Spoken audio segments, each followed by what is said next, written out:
just want to acknowledge that there is a white cast over my face because when I grabbed the new concealer, because my original concealer, which is Fawn, was out, I grabbed the new one. I thought that that color was Fawn as well, but it was obviously a lighter color, but they look very similar in color, so that's how I made that mistake. So that's why the cast is on my face.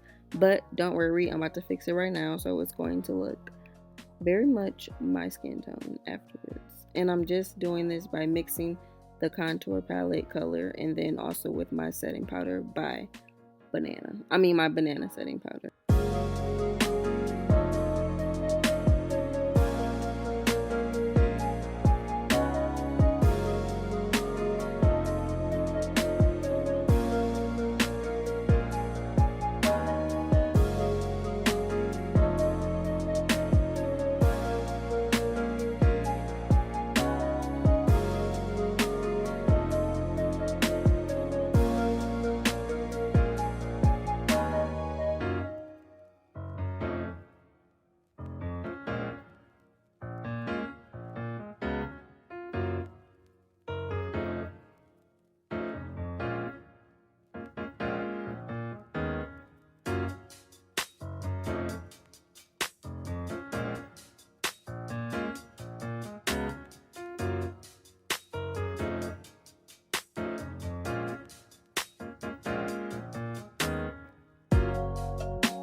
Hey y'all, so I just finished filming the look. As you all can see, this is a really simple natural look for headshot photos, and it's sweating, so I'm sweating a little bit, but I'm gonna show you guys the pictures that I take of this look and how it looks for a headshot photo after I'm done taking the pictures. I'm about to take it in a second, but I want to let you guys know that's why this look is so natural and so like, does she have on makeup? Because of that reason. So yeah,